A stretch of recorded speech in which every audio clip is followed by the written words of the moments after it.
We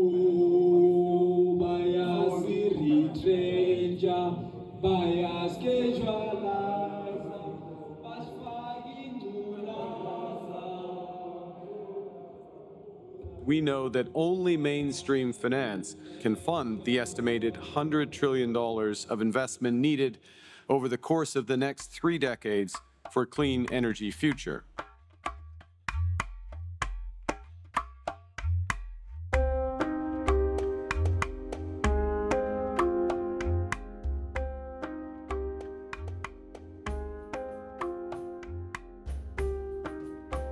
So all the theory is fine, all the declarations in international fora is fine.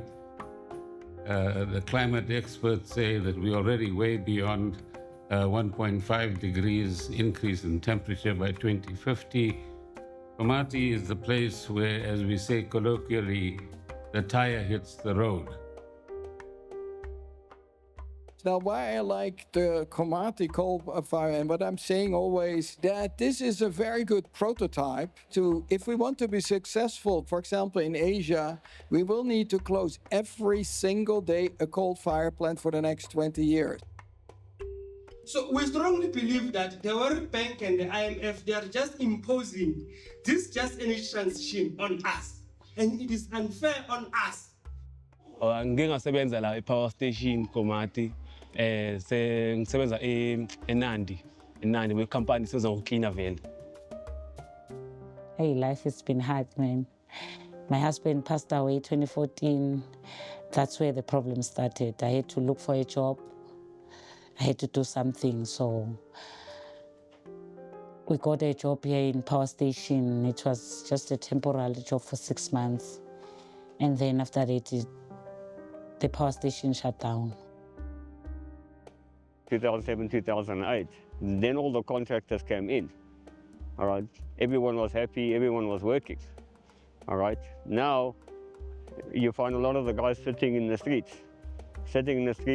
no money. Hey, the problem started again. So now there's no income, no money to survive.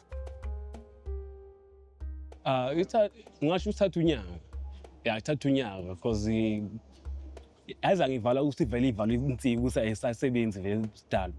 Bekusebenza ebekhona amakhampani amanye asebenzayo sisibashele lokho but bengasaproduce ilahle. I mean, we went to school for that thing. They taught us. Now there's no job for it. We are just sitting with the certificates, all the skills they gave us. With the transition that's meant to be taking place with solar panels and everything like that, since they've mentioned that they're going to change it to solar and wind and everything like that, there's still nothing happening. Our stance is that we are not happy that this just energy transition is being imposed on a developing country, which is our South Africa, and we think that is very much unfair. Of which we know very well that the conditions that are set for the government in acquiring those loans, some of them are very, very stringent in a way that it will be very difficult to even repay them, and will be dependent on those countries for a very long time. Did the government ask for our views? No. They never said. Most people that are going to be affected here are those people in Mpumalanga and other provinces. So therefore, before we sign, before we adopt this, let's go engage them to say, comrades, we have a problem of climate change.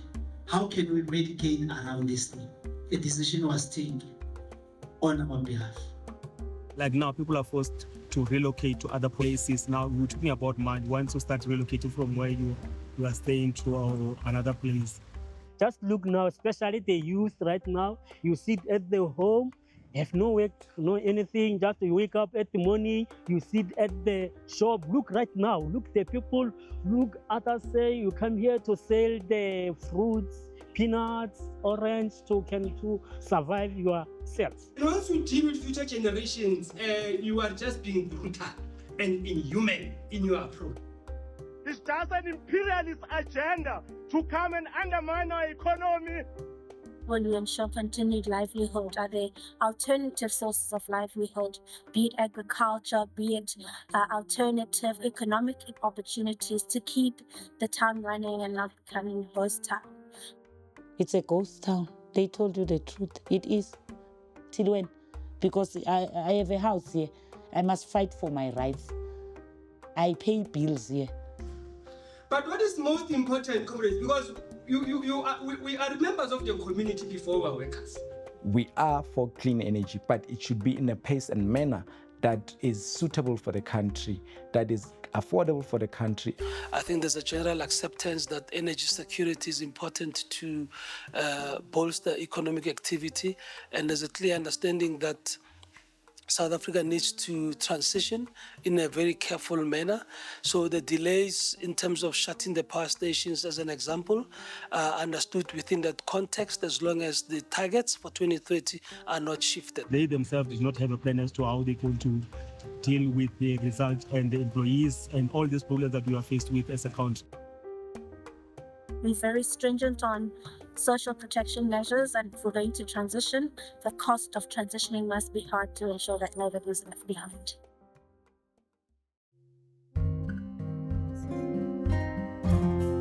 Lithium, if you go to China, you'll see all companies out there building battery manufacturing plants in anticipation of supplying batteries. It's what drives everything these days, from lawnmowers to cell phones to cars, now to buses, to 18-wheel trucks for Tesla. It's not going away. It's getting bigger, stronger, and better. Lithium brine production in Chile is the cheapest in the world.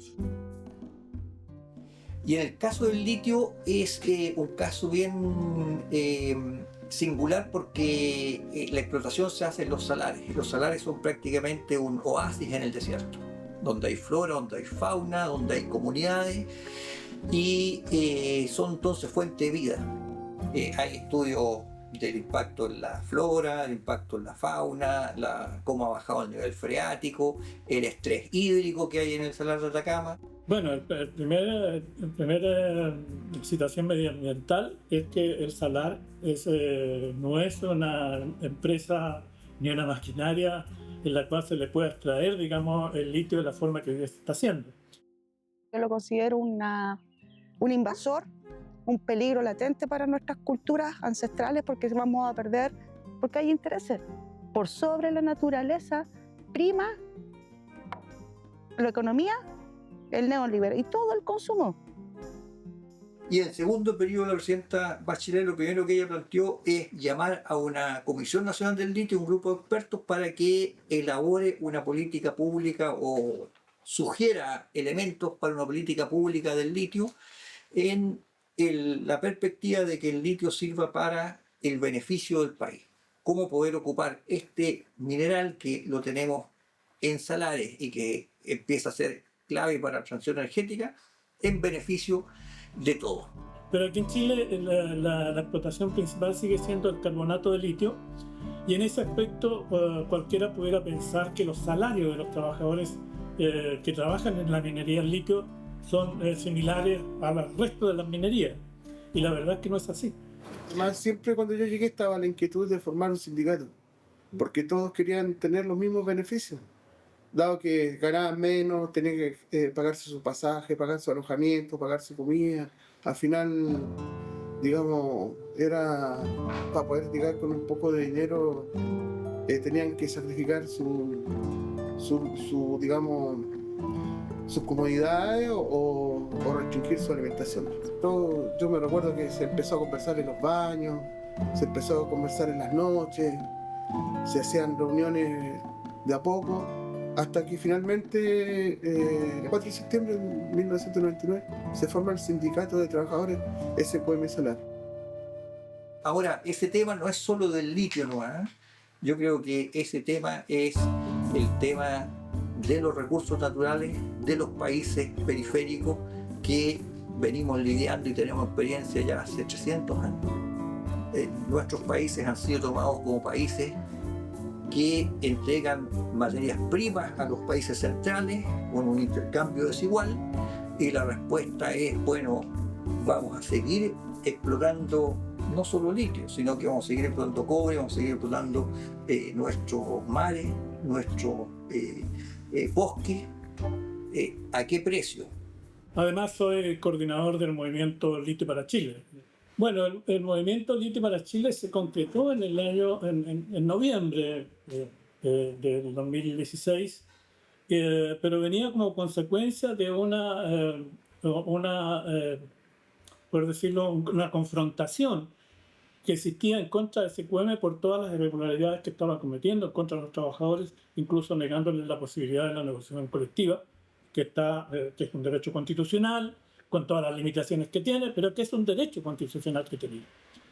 Quería seguir explorando litio, o si se piensa explorar nuevos salares, había que hacer un diseño de política nacional.